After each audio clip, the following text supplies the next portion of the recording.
Hey everybody, and welcome back to Amanda Marie NP, where I am Amanda Marie, and you guessed it, I'm a nurse practitioner. I'm actually back in school again. Yes, oops, I did it again. I'm actually getting my PMHNP, and if you're interested about more videos covering that type of content, go ahead and comment below. I'm right in the thick of it. I'm actually in my second class. I'm doing the transition program. It will actually be a postmaster's degree, and so I will be a family nurse practitioner, and I will also be a psychiatric mental health nurse practitioner, also called PMHNP. But enough of that. Today I'm talking to you about writing discussion posts, and I want to talk to you about writing a discussion board post because I literally just finished writing one. And yes, it's definitely going to be something that you are doing while in your grad school program, whether it's a postmaster's degree or whether this is your first go round and you are studying to become your very first official nurse practitioner. So how to write an absolutely amazing discussion board post. Okay, the very first thing you have to do is take your topic and go to Dr. Google. Type in Google the topic of your post and start scouring the internet, seeing what kind of information pops up. First of all, making sure that you are using only scholarly journal articles to gather your information. What I would do is open up a note or a Word document on your computer, and I would start copying, pasting the URLs where you're finding information that seems like it may be applicable to not only the topic of the post, but also has some relevant, intriguing, educational, informative information that you really feel like writing about. Because let's face it, if you're writing about something because you have to and not writing about it because you want to, it's going to be a whole lot more difficult for you to write said discussion board post. So what I would do first is go onto Google, and for instance, let's just say we are researching generalized anxiety disorder, because that is what the topic is for me this week. So I went first onto Google and I typed in these words: scholarly journal article. Always start your Google search by typing in scholarly journal article, because that is going to yield you the best results that you know you're going to be able to utilize those sources. You're definitely not going to cite sources from places like Wikipedia or Mayo Clinic. Those kinds of websites are not considered evidence-based websites. And at the graduate level classes, you are expected to be doing actual research from evidence-based and the most current evidence-based practice and guidelines that are available. So the first thing I recommend doing is going to Google and typing in scholarly journal articles and then whatever your topic is. I would suggest opening between 3 to 6 or 7 different URLs. And I'm not telling you to read all of the information, but rather scan through the document. What are the headlines? What sticks out most? What jumps off the page? Do you find anything that seems to be interesting to you? Are there assessment tools that they are making reference to? I would definitely make sure that the article was written within the last 5 years to keep it as current and most recently written as possible. Your instructors and professors are really going to take points off if you use outdated content. So that's the first thing I would suggest doing. And then after that, I would strongly suggest you just start writing from your own thoughts, your own mind, your own interest, your own perspective. It's very easy to put something together, again, that you are interested in. So if you can think about a patient maybe you've treated, whether it's as a nurse practitioner or just in your role as a nurse, or if you've never actually taken care of patients as a nurse, you just completed your master's program and went straight on, or your bachelor's program and went straight on, and you've not actually treated patients in the professional nursing role as of yet, you can almost role play in your mind what that might look like for you based on education that you have obtained. And where I'm going with this is to simply say, for instance, if I'm talking about generalized anxiety disorder, I may just flow and start writing. Generalized anxiety disorder is a chronic mental health condition that can be very hard to treat at times, period.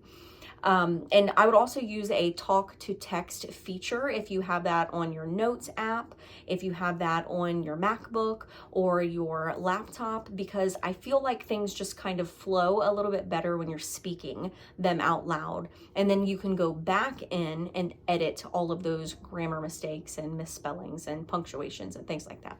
So Generalized anxiety disorder has been known to be a very difficult mental health disorder to treat, period. Multiple patients suffer with generalized anxiety, and it presents itself in a variety of different ways, period.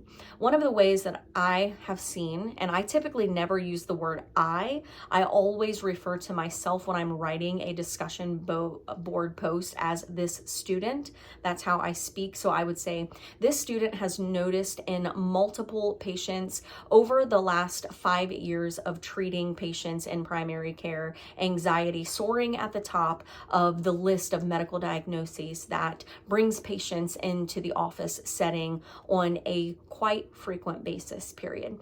And I would just go on to share things that I know about anxiety. Generalized anxiety disorder makes it very difficult for our patients to complete activities of daily living. It makes it very difficult for them to maintain full-time jobs. Thereby, at times, patients who have generalized anxiety disorders may also struggle financially.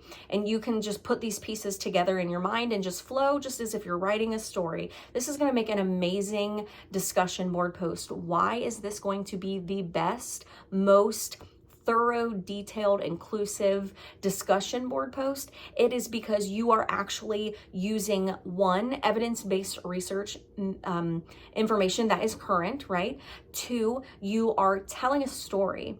Everyone can follow something better if it is in story format. So if you're using personal examples, if you are using emotion-filled text when you're talking, and then ultimately when you're done reading that story or making that story from your past experiences and or from education that you've received in getting your bachelor's degree or working as a nurse, then you're going to go back after that. And this sounds like it would take a long time, but honestly, I mean, you hear me spitting this off and I didn't use any of that information in the discussion post that I just wrote.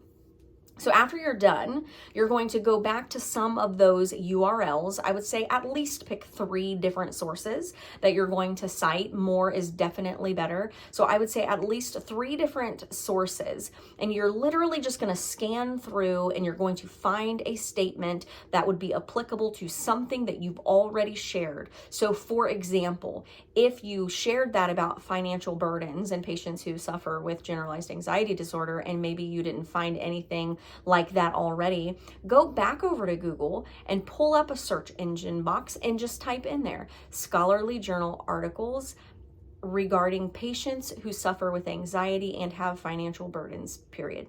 You would be shocked at almost anything you say can bring about a scholarly journal article that's going to be helpful to you in writing your discussion post. I am telling you, your professors are going to absolutely love this discussion board post that you have put together because you're using storytelling, you're using emotion, you're using real life scenarios, you are implementing evidence-based current practice, and it flows well. And then ultimately, when you're done tapping in those extra little pieces, I also recommend a very great, thorough, detailed, emotion-filled discussion board post that your professor is going to love. I recommend strongly that after you're done to go back through again one final time and see if you can add any additional information, just little bits and pieces of information that are paraphrased and not direct citations, not direct quotes. Lastly, and the final way to make an absolutely amazing discussion board post that you have to know about is, while learning correct APA format is essential, I'm going to let you in on a little secret if you don't already know about it. Okay, here it is. I'm spilling the tea. There are APA site generators. You can go onto Google and type in APA site generator or free APA site generator into the Google search engine, and it will pull up a generator for you. So this is what you do. You take the journal in this tab here that you found that has the applicable evidence-based information. You have the tab right next to it, which is actually your APA free site generator. And then you copy either the DOI or the URL, and then you put it over into that APA site generator, and voila, poof. you wonderfully and miraculously have your correctly formatted APA reference right there for you. It gives you what the in-text citation should look like, and it also gives you the full correctly formatted APA reference for the bottom of your amazing discussion board post. So those are some tips to write an absolutely world-renowned epic discussion board post.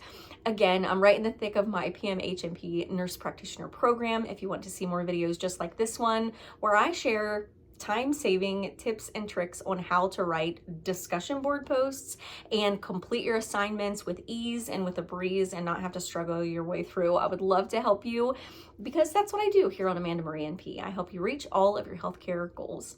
All right, thanks so much for watching. Don't forget to comment below the next video topic that you would like to see here discussed on the channel. Give this video a big thumbs up. It helps YouTube to push these videos out in front of other students and new nurse practitioners who might benefit from this content. All right, guys, not gonna get a fancy edited outro, so there we go. See you in the next one.